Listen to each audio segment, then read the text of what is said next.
தினமலர் நேயர்களுக்கு அன்பு வணக்கம். உரைகள் நிகழ்ச்சிக்கு உங்களை வரவேற்கிறேன். முதலமைச்சராக விஜய் பொறுப்பேற்று 2 மாதங்கள் தாண்டிவிட்டன.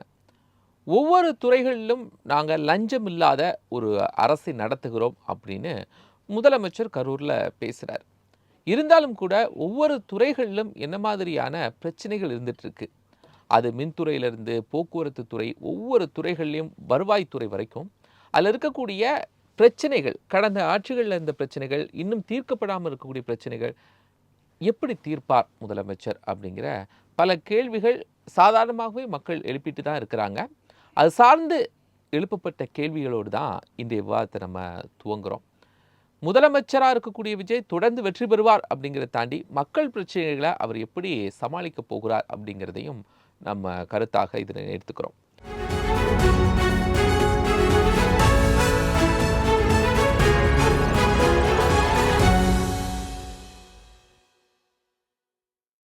My dear Vijay uncle, Lee Kuan பாணியில் வரலாறு படைப்பாரா சிஎம்? ஒரு 10ஆம் வகுப்பு படிக்கிற ஒரு மாணவி முதலமைச்சருக்கு எழுதிய கடிதம், தினமலர் வாயிலாக எழுதிய கடிதம் தான் இன்றைய விவாதம். நம்மோடு 2 கருத்துரையாளர்கள் இணைகிறாங்க. அரசியல் விமர்சகர் சரத்ராஜன், பொதுமக்கள் உரிமை விழிப்புணர்வு இயக்கத்தினுடைய நிறுவனர் திரு அழகர் செந்தில், இருவரையும் வரவேற்கிறோம். வணக்கம் சார். ஃபஸ்ட்டு நான் முதலமைச்சருக்கு அந்த மாணவி எழுதிய அந்த கடிதம் நம்ம தினமலரில் தான் பிரசுரமானது. அப்படி ஒரு கடிதத்தை நீங்கள் ஃபஸ்ட்டு எப்படி பார்க்குறீங்க சரத்ராஜன்? அதான் ஆக்சுவலி சார், அதை பார்க்கும்போது ரொம்ப இதாக இருந்தது.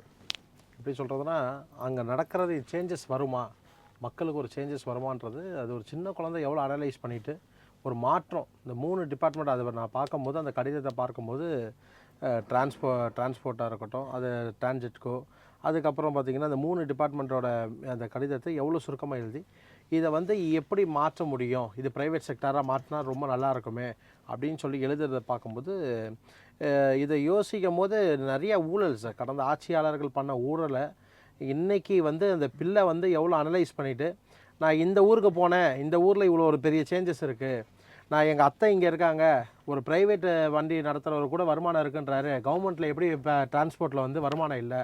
அது ஆழமாக அந்த கட்டுரையை பார்க்கும்போது அந்த பிள்ளை எவ்வளோ சிந்திச்சு எழுதியிருக்குன்றதை பார்க்கும்பொழுது ஒரு ரிசர்ச் மற்றும் அவங்களுடைய பெரியப்பா இல்லாட்டு வந்து தகவல் பெற்று எழுதியிருக்காங்க. இந்த இபியிலேருந்து எல்லாமே அப்படி சொல்லும் போது இது ஒரு மாற்றத்துக்கு ஒரு முன் உதாரணமாக தான் இருக்கும்னு நான் என்னோட. அதெல்லாம் சரியா தனியார் மயமாக்கணும்னு சொல்றது, மின்துறையை தனியார் மயமாக்கணும் அப்படிலாம் சொல்லக்கூடிய அந்த கருத்துக்கள்லேருந்து நம்ம எடுத்துக்க முடியுமா? இல்லை சார், அப்படி அதை இன்னைக்கு இருக்கக்கூடிய பொதுத்துறை நிறுவனங்கள் ஏற்றுக்கொள்ளுமா சார்? ஏற்றுக்கிறாங்களா இல்லையான்றதோட நம்மளோட மெயின் கான்செப்ட் நம்ம அரசியலை இவர் ஒரு மாற்றத்தை தருவாருன்ற ஒரு எண்ணத்தில் தான் மக்களுக்கு வாக்கே இவர்களுக்கு கொடுத்து ஒரு மாற்றத்துக்காக தான், மாற்றத்துக்குரிய அரசியலுக்காக தான் இது பண்ணுது. ஸோ இது பாசிபிளா அப்படின்னு கேட்குறது பார்த்திங்கன்னா, எதெல்லாம் பாசிபிலிட்டிஸ் அதை பண்ணால் எந்த எதிர்ப்பு வரதான் செய்யும். ஒரு நல்லது நடக்குதுன்னா கண்டிப்பாக எதிர்ப்பு வரதான் செய்யும். அந்த எதிர்ப்பை டாலரேட் பண்ணிவிட்டு அந்த விஷயங்களை கரெக்டாக கொண்டு போவாரான்னு கேட்டிங்கன்னா, கண்டிப்பாக இது எனக்கு தெரிஞ்சு இது பண்ணால் ஓரளவு ஒரு மாற்றம் வரும் தான் எனக்கு தோணுது. ஏன்னா மாற்றத்துக்குரிய தமிழகத்தை ஒரு மாற்றம் ஒரு நல்ல ஒரு மாற்றம் வரும் தான் மக்கள் ஒரு. இல்லை, எல்லா துறைகளையும் தனியார் மையத்திட்ட கொடுக்கும்போது அது எப்படி ஒரு மாற்றமாக இருக்க முடியும்? இல்லை, எல்லா துறையும் கொடுக்கல சார். டாஸ்மார்க்கு, இபி, அதுக்கப்புறம் இப்பயே டிரான்ஸ்போர்ட். இல்லை, தனியார்ட்ட இருந்த பொது போக்குவரத்து அதுதானே அரசுடைமை ஆக்கப்பட்டுச்சு. அன்னைக்கு தனியார்ட்ட இருக்கும்போது அவங்க ஒரு பெரிய அளவில் அதை ஒரு எல்லா மக்களுக்கும் ஆக்சசிபிலிட்டியாக இல்லை. அதாவது மக்கள் அதிகமாக இல்லாத இடங்களில் பேருந்து போக்குவரத்து இல்லை. அதனால் சரி, அரசு அதை நஷ்டப்பட்டாலும் பரவாயில்லை, ஒரு நபர் அங்கேருந்து வந்தாலும் பரவாயில்லை, அந்த இடத்துக்கு பேருந்து போகணும் சார். இப்போ அதுக்காக தானே அரசு அதை டேக் ஓவர் பண்ணாங்க. கண்டிப்பாக. இப்போ ஒவ்வொரு டிபார்ட்மெண்ட்டுக்கு ஐஏஎஸ் இருக்காங்க சார். அதோட ஐஏஎஸ், அதுக்கப்புறம் பார்த்திங்கன்னா இப்போ நீங்கள் கடந்த ஒரு 2-3 வாரத்துக்கு முன்னாடி பார்த்தீங்கன்னா இபியோட ஊழல் பட்டியலத்தை வெள்ளை அறிக்கையை அமைச்சர் அவர் கரெக்டாக வெளியிட்டார். இவ்வளோ ஊழல் நடந்திருக்கு, 1048 கோடி கிட்ட ஊழல் நடந்திருக்கு அப்படின்றத கரெக்டாக சொன்னாங்க. இதில் நாங்கள் நிறைய பேரை கான்ட்ராக்ட் பேசிஸில் நிறைய பேர் ஒர்க் பண்ணுறாங்க அப்படின்றத சொன்னாங்க. இதெல்லாம் சாத்தியமா அப்படின்னு சொல்லி கேட்கும்போது அவங்களுக்கு அதை அனலைஸ் பண்ணுவாங்க சார். இது நஷ்டத்தில் போகுது சார், ஒரு துறை நஷ்டத்திலே போகுதுன்னா அதை மேலே கொண்டு வரதுக்கு நம்ம தான் யோசித்து அதை மேலே கொண்டு வரதுக்கு நம்ம ஒரு ஐடியாலஜி பண்ணணும். அப்படி பண்ணும்போது இது சாத்தியமாக கேட்டிங்கன்னா, நல்லது நடக்கும் போது அது சாத்தியமாக பாசிபிலிட்டிஸ் ஆகுதுன்னா சேஞ்சஸ் கண்டிப்பாக பண்ணலாம். அழகு சிந்து, இப்போ இந்த மாணவியினுடைய அந்த அறிக்கை, அந்த கடிதம் அப்படிங்கிறது பிராக்டிகலி ஏற்றுக்கொள்ளத்தக்கதா? நான் இப்படி சொல்ல என்னென்னா, டாஸ்மாக் போராட்டம்னு ஒன்று நடந்தது ஆவடி பக்கம். அதுக்கு வந்து ஒரு பெண் குழந்தை தான் பேசுச்சு. பெரியவங்களுடைய எண்ணத்தை ஜென்சி வழியாக முதல்வர்கள் சொல்கிறார்கள் என்று தான் நான் பார்க்கிறேன். ஏன்னா அந்த அளவுக்குலாம் இன்றைக்கி வந்து பசங்க வந்து கேம் ஆடுறது, போகிறது, வர்றது இது மாதிரி இருக்காங்க. தவிர நம்ம அந்த 70s 80s 90s இருந்த பசங்களை ஸ்டூடெண்ட்ஸ்லாம் அந்த இன்றைக்கி வந்து அவ்வளோ கீனாலாம் அப்சர்வ் பண்ணல. பட் என்ன ஒரு கிரேஸ் இருக்குது, போகிறாங்க தவிர இப்போ உன்னிப்பாக கவனிக்கிறாங்க.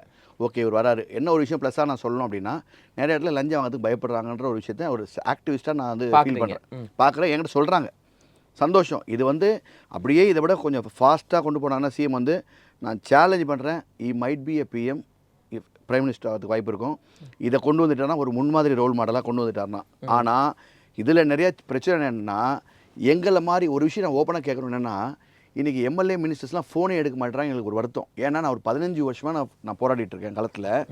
எந்த ஐஎஸ் ஐபி எந்த ஆளுங்க பெரிய ப்ரைவேட்டு இன்வெஸ்டிகேஷன் வச்சு கூட நீங்கள் செக் பண்ணிங்க. எங்களை மாதிரி ஆளுங்களை தயவு செய்து கூப்பிட்டு ஒரே ஒரு வாட்டி எங்களுக்கு எந்த சம்பளம் வேண்டாம், எங்களுக்கு எந்த ஒரு இதுவும் வேணாம், நான் ஒரு துறையில் நடக்கக்கூடிய களத்தில் இருக்க பிரச்சனை நாங்கள் எடுத்து போகிறது ரெடியாக இருக்கும். இதை சிஎம் கிட்ட தான் போனோம். ஏன்னா யாருமே அங்கே யாரையும் நெருங்க விடல. டிஎம்கே பீரியடில் கூட ஏதாவது வகையில் மினிஸ்ட்ரி டச் பண்ணலாம் போது, இப்போ எம்எல்ஏவை கூட ஃபோன் பண்ணி எடுக்கிறது இல்லை போது மேபி அவங்க வந்து மற்ற கட்சிக்காரங்க உங்களை கூப்பிடுவாங்க பேரம் பேசுறதுனால, இல்லை ஏதோ ஒரு விஷயத்துக்காக எடுக்காமல் இருக்கலாம். பட் எங்களை மாதிரி ஆளுங்க வந்து சமுதாயத்தில் இவங்க நல்லது பண்ண வந்திருக்காரு. விஜய் முதல்வர் அவர் வந்திருக்காரு, அவருக்கு ஏதாவது வகையில் நம்ம அவர் பண்ண வரும்போது நம்மளும் சேர்ந்து சப்போர்ட் பண்ணுவோம். இதே வந்து ஒரு 15 வருஷத்துக்கு முன்னாடி கமிஷனர் ஆஃபீஸில் ராஜேந்திரன் ஒரு கமிஷனர் இருந்தார். அவர் எஸ் ராஜேந்திரன் ராஜேந்திரன் இல்லை, அவர் கே ராஜேந்திரன் இல்லை, அவர் கிடையாது, எஸ் ராஜேந்திரன் நினைக்கிறேன். அவர் வந்து என்ன பண்ணார், ஒரு பேப்பர்லேயே ஒரு ஆடு கொடுத்தாரு, லஞ்சத்தை ஒழிப்போம்னு, வாருங்கள் அப்படின்னாரு. நான் மெனக்கெட்டு போரூர்லேருந்து நான் கிளம்பி அவர் ஆஃபீஸ்க்கு போகிறேன். நான் ஒரு ஆள் தான் சார் உட்காந்துருக்கேன். லஞ்சத்தை ஒழிக்க கூப்பிடுவாங்க, கமிஷனர் கூப்பிடுவேனே எங்கேயுமே கிடையாது. நீ நம்மளால் நம்படி அவருக்கு தெரியும், போலீஸ் கமிஷனர் போய் சொல்லணும் விஷயம் இல்லை. அவர் ரிட்டையர் ஆகிட்டார். அவர் என்ன பண்ண போயிட்டு அவர் கேட்குறாருன்னு, நீங்களே ஒரு தான் உள்ளே கூப்பிட்டாரு, ஒன்று லஞ்சத்தை ஒழிச்சுவீங்களா நீங்கள்? முடியும் சார் அப்படின்னு. எப்படின்னாரு, நீங்களாம் சப்போர்ட் பண்ணிங்கன்னா முடியும் சார் அப்படின்னு. நீங்களாம் சப்போர்ட் பண்ணிங்கன்னா முடியும். ஏன்னா 1,00,000 போலீஸ் வந்து நம்ம சரி பண்ணிட்டோம்னா எல்லாமே சரியாயிடும். 8 கோடி பேர் சரி பண்ணணும்னு நினைக்கிறேன். நீங்கள் இன்றைக்கி தினம் ஒரு போலீஸை பற்றி லஞ்சம் வாங்கணும்னு புகார் வருது. அப்போ இது யார் சரி பண்ணுறது? 1,00,000 போலீஸ் மைக் இருக்குது, கண்ட்ரோல் இருக்குது, அதுவே சரி பண்ண முடியாது. நீங்கள் எதை செய்ய பண்ணுறீங்க? ஒன்று. ரெண்டாவது, இப்போது இந்த பொண்ணு ஒன்று எழுதிச்சு இந்த சப்ஜெக்ட், ஒரு டாஸ்மாக் வந்து சரி இபி வந்து மாற்றுங்க, டாஸ்மாக் மாற்றுங்க, எல்லாம் மாற்றுங்க. எஸ், டாஸ்மாக் எப்போயுமே வந்து முடிஞ்ச வரையும் டாஸ்மாக் ஒழிக்கணும். எல்லா கவர்மெண்ட் ஃபெயில் ஆனது காரணம் நான் வந்து முதல் கையெழுத்து போடணும். வருஷம் 30 வருஷம் சொல்லி இதனால தான் மக்கள் விருப்பாயிட்டாங்க. டாஸ்மாக் ஒழிக்கணும் முதல் கையெழுத்தாக தானே. ஒருவேளை பேனா இல்லையா கையெழுத்து போடலையான்னு தெரியல. அப்போ அந்த பீரியடில் நான் லாஸ்ட் டைம் பண்ணும்போது ஈவன் கனிமொழி மேடம் கூட இருந்தாங்க. அவங்க என்ன சொன்னாங்க, விதவைகள் அதிகமாகிட்டாங்க. நாங்கள் கடந்த 5 வருஷமாக விதவைகளே இல்லையா தமிழ்நாட்டில். அப்போ அந்த மைக்கை பிடிச்சி ஒரு ப்ரெஸ்ஸில் எடுத்துகிட்டு ஓடினாங்க பின்னாடி, ஜோதி மணி பின்னாடி, இதெல்லாம் இப்போ கேட்காதீங்கன்னு போனாங்க. அப்போ நீங்கள் ஆளும் போது அது ஒரு ஸ்டேட்மெண்ட்டு, ஆப்போசிட்டில் ஒரு ஸ்டேட்மெண்ட் தான் தப்பு. அதை வந்து உண்மையிலே நான் அப்பயே நான் சொன்னேன், ஆளுங்கட்சி இருக்கும்போது, இப்போ தான் பேசலை, அப்பயே நான் சொல்லியிருக்கேன் அதை. அதனால் என்னென்னா எனக்கு ஒரு வருத்தம் என்னென்னா, திரு விஜய் அவர்கள் தினமலர் உங்கள் நிகழ்ச்சி முன்னாடி எப்படி ஒரு குழந்தை வந்து இருந்ததோ, ஒரு சமூக ஆர்வலராக அழகர் செல்வன் ஆகிய நான் வேறு யாரும் நடுவில் எனக்கு வரணும்னு அவசியம் இல்லை. நான் வந்து 30-40 விஷயங்கள் கடந்த 30 வருஷம் நடக்கலை. 30-40 விஷயங்கள் எல்லா துறையிலையுமே. அதை ஒரு நாள் முடியாது, சிஎம் அப்பாயின்மெண்ட்லாம் வாங்கவே முடியாதுன்ட்டாங்க. முடிஞ்சால் அவங்ககிட்ட கொடுத்தோம்னா இவர் செய்யக்கூடிய விஷயங்கள் இன்னும் ப்ளஸ் பாயிண்ட் ஆகுன்றது ஒரு பாயிண்ட்டு. ரெண்டாவது பாயிண்ட் வந்து இந்த டாஸ்மாக் எடுக்கிறாங்க இல்லையா, எல்லோரும் பிரச்சனையை சொல்லிடலாம், சொல்யூஷன் யார் சொல்கிறது? இவங்களாம் என்ன பண்ணாங்க, டாஸ்மாக் விற்று கவர்மெண்ட் ஒரு காஸ்ட்டு நைட்டு 11 மணி 12 மணி மேலே மூட்டு 12லேருந்து 3 மணிக்கு ஓட்டுறாங்கல்ல, அதெல்லாம் கள்ளசாக இருக்குது. பழைய அரசியல்வாதிங்க அவன் தனியாக வந்து ஃபேக்ட்ரிலாம் வச்சு நடத்தி அந்த காசை வச்சு அதை வச்சு தனி கவர்மெண்ட்டோட வருமானத்தையும் ஒரு ஆள் எடுத்தது. அதுதான் இப்போ சிஎம் வந்து ஓட வச்சார். அதுன்னு சொன்னால அவரெல்லாம் பிடிச்சி நோண்டிங்கன்னா பல விஷயங்கள் வெளியே வரும். அதெல்லாம் ஒரு பக்கம் இருக்கட்டும். இந்த விஷயத்தை பொறுத்த வரையும் எனக்கு தெரிஞ்சு என்னென்னா, டாஸ்மாக் கொடுத்துட்டீங்க, வருமானம் இல்லை, என்ன பண்ணணும் அப்படின்னா, ஒரு கடைக்கும் பில்லு போடுங்கன்னு சொல்லி நம்ம பல மூல கமர்ஷியல் டேக்ஸ் நம்மளுடைய ஏடிமிக்கல் வந்து Ramana minister commercial tax minister வந்து அப்போ போய் நான் அவர்கிட்ட மனு கொடுத்தேன். நான் தட்டாத கதவே கிடையாது, மனு கொடுத்தேன். ஆனால் அவர் வந்து சொன்னார், செந்தில் ஆனால் இதெல்லாம் எந்த காலத்தில் நடக்கும் அப்படின்னு நினச்சார். இந்த காலத்தில் ஏதோ ஒன்று எஃபெக்ட் எடுத்துகிட்டு இருக்காங்க. அப்படி இருக்கும்போது ஒரு கடையுமே எங்கேயாவது பில்லு கொடுத்துருவாங்க பார்த்தீங்களா, ஏதாவது கடைக்கு போங்க ஒரு பேப்பரில் எழுதி கொடுப்பாங்க. இது எந்த வகையில் நியாயம்? இது அரசாங்கத்தை எவ்வளோ ஏமாத்துற வேலை? அப்போது எல்லாமே வணிக நிறுவனம், வர்த்தக சங்கம், வியாபார சங்கம் எல்லாம் சேர்ந்து ஒன்று சேர்ந்து கவர்மெண்ட்டு சப்போர்ட் பண்ணி இந்த கவர்மெண்ட் என்ன பண்ணோம், இனிமேல் பால் பேக்கெட் வாங்கினாலும் சரி, ஒரு பூ வாங்கினாலும் சரி, பில்லை கொடு. அந்த பில்லுக்கு டேக்ஸ் வந்ததுன்னா 10 டாஸ்மாகோட வருமானத்தை எடுத்துடலாம். 15 லட்சம் கோடி கடனை என்ன சொல்கிறாங்க, இவர் விஜய் முடிச்சுட்டு போகும்போது 15 லட்சம் கோடி கடன் வைப்பார் அப்படின்னு ஒரு அண்ணாமலை கூட சொன்னார். நான் என்ன சொல்கிறேன், வரும் ஒரு பக்கம் வந்து ஓட்டை இருக்குது, அது போயினே தான் இருக்கும். ஏன் வருமானம் வர்றது எங்களை அதிகாரிகள் ஏன் எங்களை ஆளுங்களை ஏன் சொல்ல மாட்டீங்க? சிவில் பீப்புளை அப்பாயிண்ட் பண்ணுங்கள். சிவில் இனிமேல் ஃபுட் சேஃப்டி ஆஃபீஸர் கோமாவில் இருக்காங்க, நுகர்வோர் அமைப்பு கோமாவில் இருக்குது, நுகர்வோர்துறை. இப்போ என்ன கேட்குறேன், நம்ம நாட்டில் சாப்பாட்டுக்கும் போக்குவரத்தும் ஒருத்தர் வந்து ஃபெயிலியர் ஆகிறாருன்னா அவரை மாதிரி ஒரு இன்எஃபிஷியன்ட் ஆஃபீஸர் யாராவது இருப்பாங்களா? எத்தனை ஐஏஎஸ் இருக்கீங்க, டிரான்ஸ்போர்ட்டில் வந்துருக்கீங்க, எல்லாமே இந்த வேலை பண்ணிங்கன்னா இது எவ்வளோ பெரிய அநியாயம். அப்போ நீங்கள் படித்த படிப்புக்கு ஒரு அசிங்கம் தானே அது. டிரான்ஸ்போர்ட் ஃபெயிலியர்னு சொன்னால் இதை விட ஒரு முட்டாள்தனம் இந்த நாட்டில் இருக்குமா? இவ்வளோ ஒரு 8 கோடி மக்கள் இருக்காங்க, நைட் அண்ட் டே சுற்றிட்டு இருக்காங்க. முன்னாடி மாதிரிலாம் கிடையாது, கிராமத்தில் 7 மணிக்கு படுகிற மாதிரி இல்லை, 12 o'clock 1 o'clock டூர் சுற்றுறாங்க. இப்போவும் டிரான்ஸ்போர்ட்டை ஃபெயிலியர் காட்டுறீங்களா நீங்களாம் யார்? எம்டிசி பஸ் இங்கே இருக்குது, சிசிடிவி கேமரா ஃபிக்ஸ் பண்ணிருக்கீங்க, இன்டர்நெட் காசு கட்ட முடியாமல் வெறும் கேமரா ஃபிக்ஸ் பண்ணி வச்சுருக்கீங்க கடந்த ஆட்சியில். இது எந்த வகையில் நியாயம்? ஒரு இன்டர்நெட் காசு கட்ட முடியல. அப்போ அதுக்காக என்ன, அதனால் இன்னொரு டிபார்ட்மெண்ட் அஃபெக்ட் ஆகுது, மக்கள் என்ன அஃபெக்ட் ஆகிறாங்க, அங்கே ஜேப்படி ஆகுது, செயின் இருக்குது, யாருக்கு பண்ண தெரியல. இபியில் மீட் ரீடிங்கிறது யாருன்னு நினைக்கிறீங்க? கவர்மெண்ட் ஸ்டாஃபா? முன்னாடி அதுக்கு ஒரு ஸ்டாஃப் இருந்தாங்க, இப்போ ஸ்டாஃப் இல்லையே. இவங்களா ஒருத்தர் சேலரி போட்டு உட்கார வச்சுருக்காங்க, அவங்க வந்து என்ன பண்ணுறாங்க எதுவும் தெரியல அவங்களுக்கு. போன வாரம் என்ன மீட்டிங் அதை எழுதி போகிறாங்க. இது எந்த வகையில் நியாயம்? பிப்ரவரி மாதம் குளிர்காலம், ஜனவரி மாதம் குளிர்காலம், அந்த இடத்துல மீட்டிங் ஏசியே ஓடிக்காது, ஃப்ரிட்ஜ் அவ்வளோ யூஸ் பண்ணிக்க மாட்டாங்க, ஏதோ ஒன்று இருக்கும். அப்போது பிப்ரவரி மார்ச் மாதம் வருது, ஏப்ரல் மே மாதம் வருது, அதே ரீடிங் வந்து நீங்கள் இப்போ எழுதினா உனக்கு அரசாங்கம் லாஸு. மே மாதம் ஜூன் மாதம் ஜூலை மாதம் பீக்கு. இதே நீ ரீடிங் வந்து நீ வந்து அக்டோபர் மாதம் எழுதுனா மக்களுக்கு லாஸு. நீங்களாம் யார்? எதுக்கு இபிக்கு ஒரு ஐஏஎஸ்? அதை கூப்பிட்டு கேட்குறோம், என்ன சார் இந்த மாதிரி ஒரு ராதாகிருஷ்ணன் ஐஏஎஸ் ஒரு காலத்தில் சூப்பர் ஐஏஎஸ் ஆஃபீஸர், இன்றைக்கி அவர்கிட்ட கூப்பிட்டு சொல்கிறேன், சார் இந்த மாதிரி வந்து ஆன்லைனில் இது கட்டுறதுக்கு ஆள் இல்லைன்றாங்க, என்ன அவங்க ரீடிங் உட்காரதுக்கு ஆள் இல்லை, நீங்கள் என்ன ஆன்லைனில் கட்டலாமே. நாங்கள் ஆன்லைனில் கட்டினா எதுக்கு அதிகாரி இல்லைங்களா, ரிசைன் பண்ணிட்டு வீட்டுக்கு போங்களேன். நாங்கள் ஆன்லைனில் நம்பர் மட்டும் கொடுங்க, ஒரே ஒரு ஆள் மேலே உட்காந்துட்டோம். ஆன்லைனில் சிஸ்டமேட்டிக் பண்ணி தான் கன்சியூமருக்கு ஆப்ஷன் இருக்குல்ல, கேஷ் வாங்குறதுக்கு ஒரு பில்லிங்னு ஒருத்தர் போட்டிருக்கீங்கல்ல, அப்போ அந்த சிஸ்டம் எதுக்கு, அந்த இதில் இதுக்கு அதை கட் பண்ணிடலாமே மொத்தமாக. படிக்காத இதில் கட்டுவான். கன்சியூமருடைய ரூல் படி there should be always there should have a choice. Petrol போட்டால் கூட பெட்ரோல் அன்லீடரும் எக்ஸ்ட்ரா மைலேஜ் இருக்குது, எக்ஸ்ட்ரா தரதும் இருக்குது. நீங்கள் அப்போ கன்சியூமருக்கு அங்கே வந்து கேட்டால் ஒரு ஐஏஎஸ், அதுவும் ராதாகிருஷ்ணன் சார் வாயில் வர மாதிரி எனக்கு ஷாக்கு. செந்தில் நீங்கள் ஆன்லைன்லேயே எல்லாமே கட்டலாமே. அது அப்போ நான் சொன்னேன் எல்லாமே ராஜினாமா பண்ணிட்டு போக சொல்லுங்கள் சார். எதுக்கு சார் ஒரு வாடகை தனியாக ஒரு ஏரியாக்கும்? இன்றைக்கும் 3 பேஸுக்கு லஞ்சம், குடுவாஞ்சியில் 2 பேர் மாட்டல இபியில். இது எந்த வகையில் நியாயம்னு கேட்குறேன். இல்லை லஞ்சம். எனக்கு இன்னொரு சிரிப்பு என்னென்னா, வருஷத்தில் 4 பேரை பிடிக்கிறோம் 5 பேர் பிடிக்கிறோன்னு டார்கெட் பண்ணக்கூடிய விஜிலன்ஸை பார்த்து நான் சிரிச்சுப்பேன். ஏன்னா டிசம்பர் 5 இன்டர்நேஷனல் ஆன்டி கரப்ஷன் டே, அன்றைக்கி மட்டும் அந்த 3 மாதம் முதல் மாதமோ அடுத்த மாதம் தான் ஆக்டிவ். இல்லைனா புது ஆட்சி மாதம்னா நான் பவரை காட்டுறேன்னுவாங்க. நான் என்ன கேட்குறேன், ஆர்டிஓ டெய்லியில் லஞ்சம் நடக்கலையா? ரெவன்யூவில் நடக்கலையா? டெய்லி டிராஃபிக்கில் லஞ்சம் நடக்கலையா?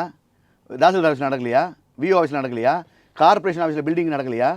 எங்கே நடக்கலை? பில்டிங் 80,000 வாங்குறாங்க இன்றைக்கி கிச்சனுக்கு. யார் வாங்குறது? யாருக்காக வாங்கணும்? ஒரு லைசன்ஸ் வாங்குறது கார்பரேஷனில் கூட ஹெல்த் டிபார்ட்மெண்ட் ஒர்க் பண்ணுறவங்க என்ன வேலை செய்யணும்? பிளாஸ்டிக் கவர் ரைட் பண்ணணும். அதை விட்டு ஒரு கடை வந்தால் லைசன்ஸ் எடுத்து கொடுக்குறதுக்கு அந்த புரோக்கர் வேலையை அவங்க பண்ணுறாங்க, கார்பரேஷன் ஹெல்த் டிபார்ட்மெண்ட் பண்ணுறாங்க. யார் வேணும்? இதெல்லாம் யார் கண்ட்ரோல் பண்ண போகிறது? எதுக்கு நான் கேட்குறேன், எதுக்கு ஐஏஎஸ் கேட்குறேன்? அழகுச்சந்த் சார், இப்போ இதுக்கெல்லாம் லஞ்சம் வாங்குறாங்கங்கிற ஆதாரபூர்வமான தகவல் இருந்ததுன்னா சார், நான் திருப்பி சொல்கிறேன், எங்கேயோ ஒரு இடத்துல அந்த காலத்தில் நம்ம ஒரு ஓரத்தில் எங்கேயாவது பிரச்சனை நடந்தால் நம்ம எடுத்து போய் புகார் விடலாம். தினம் நடக்குது. நான் என்ன கேட்குறேன், ஸ்டிங் ஆப்ரேஷன் ஒன்று இல்லை. ஏன் எப்போதாலும் நீங்கள் மக்கள் புகார் விடணும்? மக்கள் புகார் விட்டா அவன் நாளைக்கு உதைக்கிறாங்க, யார் கேட்பா? மக்களுக்கு யார் சார் பாதுகாப்பு? மக்களுக்கு முதல் அச்சுறுத்தல் தான் சார். நான் என்ன கேட்குறேன், ஸ்டிங் ஆப்ரேஷன் நீ பண்ண மாட்டீங்க? ஏன் இன்னொரு மக்கள் தான் வந்து சொல்லணும்? ஏன் உங்களுக்கு தெரியாதா? டெய்லியும் உங்களுக்கு எங்கேயும் நடக்க தெரியாதா? கார்பரேஷனில் பிளானிங் அப்ரூவல் போனால் ஏதாவது காசு இல்லாமல் நடத்த முடியுதா? லேண்டுக்கு முன்னாடி டிரான்ஸ்ஃபார்மர் சொல்லிட்டான். கார்பரேஷனில் எலக்ட்ரிக்கல் டிபார்ட்மெண்ட் பண்ணக்கூடிய அநியாயங்கள். லேண்டில் வலசவாரிலேயே நடக்குது. லேண்டுக்கு முன்னாடி போல் நடத்திடுறாங்க. உங்கள் லேண்டுக்கு முன்னாடி போல் நட்டுரும்.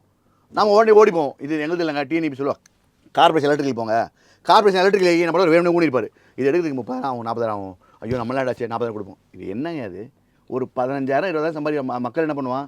அதுக்காகத்தான் என்ன பண்ணார், இந்த வாட்டி வந்து அவர் சிஎம் வரும்போது நாங்கள் ஓட்டுக்கு காசு கொடுத்து ஜெயிச்சோன்ற அது ஒரு ரெக்கார்டு. லஞ்சத்தை ஒழிச்சிட்டு ரொம்ப கஷ்டங்க. லஞ்சத்தை ஒழிக்கும் போது கூட இருக்கிறவங்களே என்ன பண்ணுவான், இவர் ஒரு வார்த்தை சொன்னார் அவர், 200 கோடி ரூபாய் வருமானத்தை விட்டுட்டு நான் அரசியல் வந்திருக்கேன்னாரு. சார், முதல்ல சார் நீங்கள் மட்டும் தான் விட்டு வந்திருக்கீங்க, உங்களை கீழே இருக்கவங்க யாரும் விட்டு வரல. ஆனால் நீங்கள் சம்பாதிக்க ஆசையில் ஒத்துக்கிறேன், நீங்கள் ஏதோ நாட்டை சரி பண்ணணும் ஒத்துக்கிறேன்.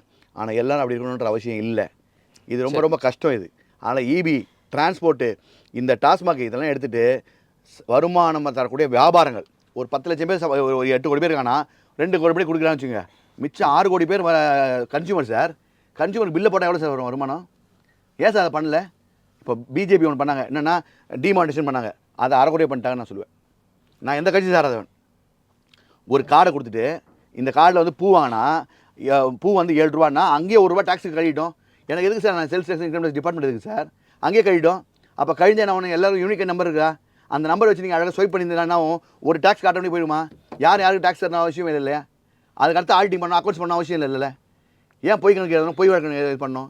இதெல்லாம் பெரிய தலைவலி சார். ஆனால் நான் திருப்பி சொல்கிறேன், மக்கள்கிட்ட ஐடென்டிஃபை பண்ண சொல்லுங்கள். உங்கள் ஐபியை வச்சு செக் பண்ணுங்கள், ஐஎஸ் செக் பண்ணுங்கள். இந்த மாதிரி எடுக்கிறதுல வந்து ரொம்ப ரேர் சார். பொதுமக்கள்கிட்ட வாங்குறது தான் சார் தப்பு. அது கஷ்டம், ரொம்ப கஷ்டம். எல்லோரும் ஃபோன் பண்ண முடியாது. ஒரு வார்டுக்கு ஒரு மாவட்டத்தில் ஒரு வட்டத்தில் யார் நல்லவன் கண்டுபிடிக்க முடியாது சார். லிஸ்ட் எடுத்தால் மிஞ்சி படம் என்ன சார், நம்ம தமிழ்நாட்டில் 8 கோடி பேர் ஒரு 25 பேர் 50 பேர் 100 பேர் நல்லவன் இருப்பான் சார். போராடுவான் சார். மற்றவன் நல்லவனாக இருப்பான், நமக்கு என்ன ஒதுங்கி இருப்பான். மக்களுக்காக 100 பேர் இருப்பான் சார். அந்த 100 பேரை வந்து ஒரு 6 மாதத்துக்கு ஒரு மீட் பண்ணலாம்ல சார். உங்கள் ஆட்சி முடியும் போது 5 வருஷத்தில் மிஞ்சி பண்ண என்ன பண்ணிப்பீங்க சார்? வருஷத்துக்கு 2 5 10 பேர் மீட் பண்ணியிருப்பீங்க. அந்த சமுதாயத்தில் கூடிய அத்தனை எடுத்து போடுவோம் சார். போலி சமூகம்லாம் தூக்கி அடிங்க சார். இதெல்லாம் அடித்தா மட்டும்தான் சரி நல்லாயிருக்கும், செய்ய முடியும். சரத்ராஜன், எல்லா துறைகளிலும் மூழல் இருந்துட்டு தான் இருக்குது. இன்னும் நாங்கள் பியூராக ஆகிட்டோம் அப்படின்னு சொல்ல முடியுமா? அப்படின்னா ஒரு ஸ்ட்ரிங் ஆப்ரேஷன் பண்ணி பார்க்க வேண்டியதானே. அப்படி எதையுமே பண்ணாமல் கம்ப்ளைண்ட் வந்தால் பார்க்கலாம் அப்படின்னு இருக்கிறாங்களா? இல்லை அப்படி இல்லை சார். நான் சொல்கிறது எப்படின்னா, இப்போ கரூரில் லாஸ்ட்டாக பேசும்போது கூட நீங்கள் பார்த்தீங்க நல்லா, யாராவது பணம்னு கேட்டிங்கன்னா பணம் கேட்குறவங்க கிட்ட போய் சொல்லுங்கள், என்ன நான் வந்து உங்கள் கூட பிறந்தவன் சொல்லுங்கள், உங்கள் மாமான்னு சொல்லுங்கள், உங்கள் அண்ணன் சொல்லுங்கள் அப்படின்னு சொல்லி ஒரு உரிமையை கரெக்டாக வந்து பதிவு பண்ணிட்டார். இப்போ நீங்கள் பார்த்தீங்களா எல்லா துறையிலையும் ஊழலா அப்படின்னு கேட்டிங்கன்னா நிறைய இடத்துல சேஞ்சஸ் நடந்திருக்கு. இல்லை பணம் எதுக்கு கொடுக்கும்? இவருக்கு ஒரு கேள்வி மட்டும் கேட்கலாமா சார்? ஒரே கேள்வி. இவர் சொன்னதுனால அதை வச்சு நீங்கள் சொன்னது பாயிண்ட் கரெக்ட் பிரதர். நான் உங்கள் அகைன்ஸ்டாவோ இதாக பேசுறதுக்காக கேட்கல. என் பேர் சொல்லுங்கன்னாரு, சந்தோஷம். ஏன்னா இந்த மாதிரி யாரும் சொல்லலை, ஒத்துக்கிறோம். டாஸ்மாகில் இன்றைக்கி வரையும் ஒரு விஷயங்களும் அநியாயம் நடக்குதுன்னா 20 ரூபா எக்ஸ்ட்ரா வாங்குகிறோம் அப்படின்னா அதுவே லஞ்சம் தான். ஓப்பனாக யாரும் சொல்லிக்கோன்றதை நம்ம வீடியோ டெய்லி பார்க்குறோம். நானே 100 வீடியோ போட்டுட்ருக்கேன். அப்போ இன்னொன்று என்னென்னா, அவர் சொல்லிட்டாரு அண்ணன் சொல்லுங்கன்ட்டார். இப்போ உதாரணத்துக்கு நான் இப்போ வந்து இங்கே ஒருத்தர் போகிறேன், நான் லஞ்சங்க ஏன் டாஸ்மாக் எக்ஸ்ட்ரா 20 ரூபா வாங்குறீங்க, எங்கள் அண்ணன் விஜய் சொன்னார், நீ யாரும் சொல்லிக்கிறாரு. அடுத்த கட்டம் எங்கள் யார்கிட்ட போய் நான் சொல்லுவேன். அந்த அண்ணன் விஜய் சொன்னார்னு சொல்லிட்டு அவன் நல்லா கேட்குறான். இப்போ இந்த புகாரை நான் யார்கிட்ட சொல்லணும்? சரி, ஏன்னா அவரை நான் ரீச் பண்ண முடியல. அதை அவர் தெளிவுபடுத்தி தான் நல்லா ஒரு தெளிவான ஒரு பதில் சொல்லணும்னா, என்னோட ஏரியாவில் வந்து லைசன்ஸுக்கு 20,000 ரூபா வாங்கினாங்க. என்ன லைசன்ஸுக்குன்னா கார்ப்பரேஷன் லைசன்ஸுக்கு 20,000 ரூபா வாங்கினாங்க. அதுக்குரிய அதிகாரியை எல்ஐயை நான் கூப்பிட்டு நான் கேட்குறேன், என்னங்க இது எதுக்காக இந்த ஒரு கடை லைசன்ஸுக்கு வந்து 20,000 ரூபாவா அப்படின்னு கேட்டேன். இவர் சொல்கிறதுக்கு நான் சொல்கிறேன் 20,000 ரூபா அப்படின்னு கேட்கும்போது அவர் சொன்னார், ஐயா நீங்கள் 6 மாதம் எலெக்ஷன் பிஃபோர் எலெக்ஷன் அவர் வாங்குறாரு.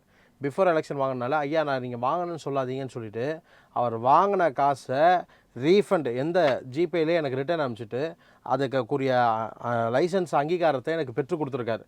எதனால் பெற்றுக் கொடுத்துருக்கார் அப்படின்னும் போது நல்லா பாருங்க சார், நம்ம வந்து கேட்குற விதம்னு ஒன்று இருக்குது. இப்போ சார் சொன்னார் 20 ரூபா அதிகமாக ஒயின் ஷாப்பில் போய் 20 ரூபா கொடுத்தாக்க ஐயா நிறைய வீடியோஸை நான் போட்டிருக்கேன் அப்படின்னு சொல்கிறாரு. இந்த மாதிரி ஒரு வீடியோஸை நான் இது வரைக்கும் பார்க்கவே இல்லை. இல்லை நீங்கள் பார்த்துக்கங்க சார். இவரே நான் போடல, என்னோட வீடியோ இல்லை, சமூகத்தில் வைரலான வீடியோ.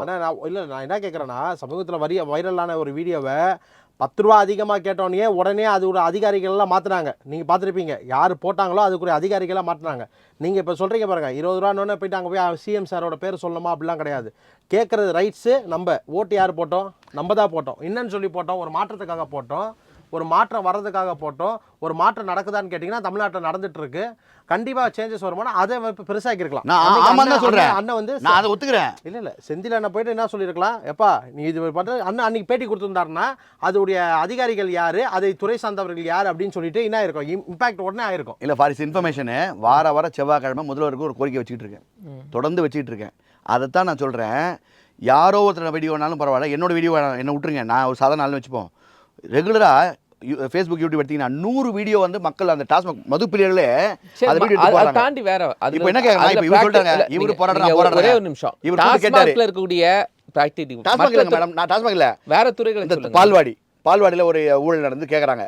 இப்போ நான் என்னோட சின்ன கேள்வி சரியாக புரிதல் இல்லைன்னு என்னென்னா, இவர் போய் சண்டை போட்ட நான் ஒத்துக்கிறேன், நம்ம கேட்டோம், நமக்கு புரியுது. அவர் சொன்னது என்னன்னா, அண்ணன் தம்பி அண்ணன் புள்ள சொன்னு சொல்லுங்கன்றாரு. சொல்லியும் நீ யாரை சொன்ன சொல்லுங்கன்னு சொல்லிட்டு சொல்லும் போது அடுத்த கட்டமாக எங்கே சொல்லணும் அதை தான் நான் கேட்குறேன். ஆனால் இல்லை நம்மளால முடிஞ்சு ஓகே நீங்கள் சொல்கிறது ஒரே ஒரு கருத்து என்ன சொல்கிறேன்னா, இதுக்கு 5ல் வளையும் 50ல் வளையாது. 50 வருஷமாக ஆட்சி செய்தவங்க ஊழலை அழகாக பண்ண வச்சுட்டாங்க. இப்போது புதுசாக வந்திருக்க தாவேக்காவனால் செய்ய முடியுமான்னு கேட்டால் சேஞ்சஸ்ஸு கொடுத்துட்ருக்காங்க. அப்படி இந்த நடக்கிற ஊழல்களை வெளிரகமாக சொல்லணும் அப்படின்னா துறை சார்ந்த ஐஏஎஸ் இப்போ சேம்பர் இருக்குது, செக்ரட்டரியேட்டில் சேம்பர் இருக்காங்க, துறை சார்ந்தோட ஸ்பெஷல் செக்ரட்டரிஸ் இருக்காங்க. அவங்க கிட்ட புகார் கொடுங்க. அப்படி புகார் கொடுத்து அவங்க செய்யலைன்றதை நீங்கள் சொல்ல முடியாது. ஏன்னா நான் இன்னைய வரைக்கும் சிறுபான்மை மக்களுக்காக கிட்டத்தட்ட குரல் கொடுத்து போராடிட்டு தான் இருக்கேன். என்னோட குறைகளை கேட்குறாங்களான்னு கேட்டால் தமிழக வெற்றி கழகம் ஆட்சி அமைந்ததுலேருந்து இன்னைய வரைக்கும் நிறைய சேஞ்சஸ் கொடுத்துருக்காங்க. 27 அம்சம் வரையான கோரிக்கைகளை அமைச்சர் என்ன பண்ணுறாரு, நிதி தாக்கல் செய்கிறதுக்கு 27 அம்ச கோரிக்கைகளை எங்களை கேட்டு என்னென்ன நடக்குதுன்னு சொல்லிட்டு எங்களை ரியலைஸ் பண்ணி கொடுக்குறாரு. இப்போ என்னாலே இதை செய்ய முடியுமான்னு கேட்கும்போது அண்ணன் வந்து இவ்வளோ தூரம் ஒரு ஃப்ரீடம் ஒரு சோஷியல் ஒர்க்கராக நீங்கள் எடுத்து போய் பண்ணிட்டு இருக்கும் போது உங்களோட குறைகளை எந்தெந்த துறையோ துறை சார்ந்த அதிகாரிகள் இப்போ பார்க்கலாமே. உங்களுக்கு ஒரே ஒரு தான் பரிச்சயம் சொல்கிறேன் சார், இருக்கு. இல்லை இவர் கேட்டதுக்கு அவருக்கு தான் சொல்கிறேன். சிஎம்ஆர்எல் மெட்ரோ ரயில் நிறுவனத்தில் பணிபுரியக்கூடிய ஒரு 500,000 மேற்பட்டக்கூடிய வட மாநிலத்தவர்கள் இல்லை இந்தி பேசும் மக்கள் தடை செய்யப்பட்ட போதைப் பொருளை நிறைய பேர் யூஸ் பண்ணுறாங்க. அவங்க மொத்தமாக சொல்ல நிறைய பேர் யூஸ் பண்ணுறாங்க. ஒரு காவல்துறை உதவி ஆணையர்கிட்ட போய் சொல்கிறேன், ஐயா நீங்கள் இந்த மாதிரி போதையெல்லாம் எடுக்க சொல்லி டிஜிபி சொல்லியிருக்காரு, ஆகாசத்துக்குள்ளே நிறைய கைதிகள் ரவுடிகளை பிடிங்கன்னு சொல்லியிருக்காரு, எல்லாம் மனுங்க இருக்காரு, கஞ்சா கதை போராடிட்டு இருக்காரு. இவங்களை பிடிச்சி விசாரிச்சா முடியும்னு சொன்னதுக்கு அவர் சொன்ன பதில் என்ன தெரியுமா சார்? நாங்கள் போய் ரெடி பண்ணி எடுத்துருவோம், நாளைக்கு மொத்தமாக சிஎம்எல் ஒர்க் நடந்து நின்றுரும், இதுக்கெல்லாம் யார் பதில் சொல்கிறது? இதுக்கு நான் என்ன அதுதான் நான் என்ன கேட்குறேன்னா, நான் போராளி இவர் போராளி பேசிட்டோம். சராசரி சாதாரண மனிதன்ட்டு அவரும் போய் என் பிள்ளை என் தம்பி அண்ணன் சொல்லிட்டாங்க, அவர் சொல்லி அவன் கேட்க மாட்டான், நம்ம சொல்லி நம்ம கேட்க வச்சுருவோம்னு வச்சுக்கோங்க. அவர் சொல்லி கேட்கலன்னா அடுத்த கட்டமாக இதை எங்கே கொண்டு போகிறதுன்ற ஒரு மின்னஞ்சலோ ஒரு விஷயமா இருந்ததுன்னா நல்லாயிருக்கும். அதை வந்து என்ன பண்ணுவோம், அந்த கரூரில் வழக்கமாக சொல்லக்கூடிய சிஎம்மோட செல் ஹாட்லைன், நான் திருப்பி சொல்கிறேன், இது வரையும் கொடுத்துருக்க சிஎம் செல் பெட்டிஷன்ஸ் இவ்வளோ, அதை எடுத்து போட்டாலே தமிழ்நாடு கவர்மெண்ட்டோடைய கடனில் 5% அடைச்சிடலாம். அதை தூக்கி ஓரம் போட்டு வச்சுருக்காங்க. இப்போ வரையும் பண்ணுறதுக்கு ரெடியாக இருக்காங்க. நான் இந்த கவர்மெண்ட்டை குறை சொல்ல, ஏன்னா இது ஒரு கொஷன் சீட் கொடுக்கணும். நானே சொல்கிறேன் சேஞ்சஸ் இருக்குது. ஒரு ஆக்டிவிஸ்ட்டாக ஸ்ட்ரெயிட் ஃபார்வர்ட் ஆக்டிவிஸ்ட் சொல்கிறேன். ஐ சல்யூட் விஜய் சார். எனக்கு இதில் மாற்றங்கிறது இல்லை. இதை கொஞ்சம் சரி பண்ணி அடுத்த கட்டத்துக்கு எங்கே போகணுன்றது ஒரு வழி காட்டுங்க. எல்லாருக்கும் ஒரு சில புரிஞ்சவங்களுக்கு தெரியும், புரியாதவங்களும் போய் சேரக்கூடிய இடத்த காட்டுங்கன்னு தான் சொல்கிறேன். அதுக்கு தான் அண்ணா நீங்கள் இப்போ இவ்வளோ தூரம் சொல்லும் போது சிஎம் செல்ல நீங்கள் சொல்கிறீங்க கொடுக்கப்பட்ட மனுக்கள் வந்து கடலில் கிடக்குது அப்படின்றத நீங்கள் கடந்த ஆட்சியில் நான் இதை சொல்ல. ஆனால் இந்த ஆட்சியில் இல்ல, அப்படி இப்ப கிடையாதுண்ணே. எவ்வளவு பேர் ரைட் பண்ணியிருக்காங்க, எவ்வளவு பேரை இது வரைக்கும் கண்டிச்சிருக்காங்க? சார் இப்போ நல்லா புரிஞ்சுக்கோங்க சார், எல்லா துறையிலையும் வந்து பார்த்தீங்கன்னா கடந்த ஆட்சியாளர்கள் எல்லாத்துலேயும் ஊழல் தான்.